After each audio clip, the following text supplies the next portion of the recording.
প্রিয় দর্শক, তাপস মিক্স চ্যানেলের পক্ষ থেকে আমার সমস্ত দর্শককে জানাই জয় যিশু। প্রভুর কৃপায় আপনারা সকলেই আশা করি ভালো আছেন। প্রভু আমাদের সকলকে সুন্দর রেখেছে, তার জন্য আমরা প্রভুকে ধন্যবাদ করি। ঈশ্বরের নাম গৌরব হোক, প্রভুর রাজ্য আসুক, যেমন স্বর্গে তেমন পৃথিবীতে। আজকে আমরা উপস্থিত হয়েছি এই সুন্দর সময় প্রভুর বাক্য নিয়ে আলোচনা করবার জন্য। প্রভু যে আমাদের প্রভুর বাক্য নিয়ে আলোচনা করবার জন্য সুন্দর রেখেছেন, তার জন্য প্রভুকে আমরা ধন্যবাদ করি। প্রভুর ধন্যবাদ আমরা যতই করি না কেন, আমাদের জীবনে যে আমরা নিঃশ্বাস নিচ্ছি, আমরা যতবার সারাদিনে নিঃশ্বাস নিই ততবারও যদি প্রভুকে ধন্যবাদ করি তাও কম।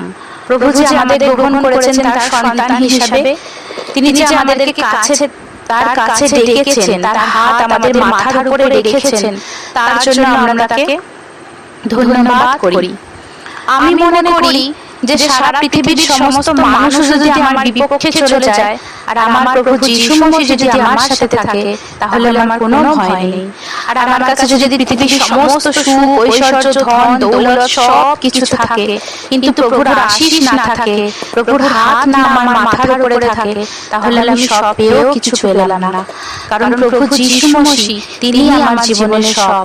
এই যে আমার নিঃশ্বাসটা পড়ছে, এই যে আমি বেঁচে আছি, এটাও প্রভু যিশু মসিহের অশেষ কৃপা, তার দান। তাই আমরা সকলে প্রভু যিশু মসিহকে ধন্যবাদ করে আজকে আমরা মথি 18 অধ্যায় 19 এবং 20 পদের বাক্য নিয়ে আলোচনা করব।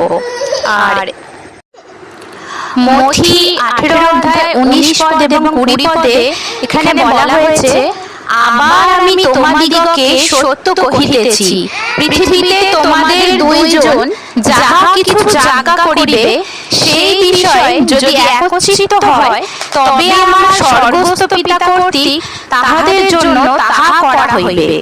কেননা যেখানে 2 কি 3 জন আমার নামে একত্র হয়, সেইখানে আমি তাহাদের মধ্যে আছি।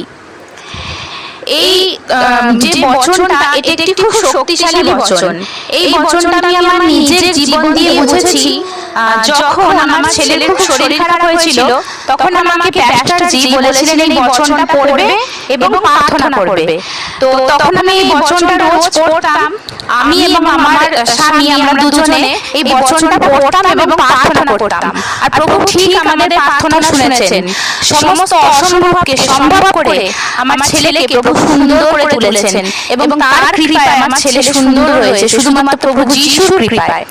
এই বচনে বলা হচ্ছে যে প্রভু যিশু মসিহ সত্যই বলছেন যে পৃথিবীতে আমরা যদি 2 জন বা 2 এর অধিক জন কোনো বিষয় যদি আমরা একত্রিত মনে সেটা চাই, ধরুন আমাদের কোনো ভাই বোনের কারো কোনো চাকরি চাই বা কারো কারো কোনো আত্মীয় স্বজনের কোনো নিকট আত্মীয় শরীর খারাপ হয়েছে, সে চায় যে সেই রোগটা থেকে সে বেরিয়ে আসুক, তখন যদি সেই বিষয়ে সে এবং তার সাথে যদি আরো কেউ 2 জন বা তার অধিক এক হয়ে, তারা 2 জনই একভাবে এক মনে সেই জিনিসটা চেয়ে প্রভুর কাছে প্রার্থনা করে, তাহলে প্রভু সেই প্রার্থনাটি শোনেন।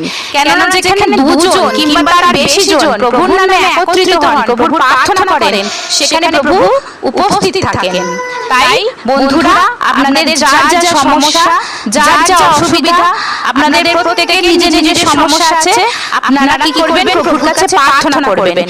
সেই প্রার্থনার বিষয়ে 2 জন বা তার বেশি জন পরিবারের সকলে মিলে একত্রে বসে প্রার্থনা করবেন। প্রার্থনা করে প্রভুর কাছে চাইবেন, প্রভু আপনাদের সেই মনোবাঞ্ছা পূর্ণ করবেন। আজকের মতো এখানেই সমাপ্ত করছি।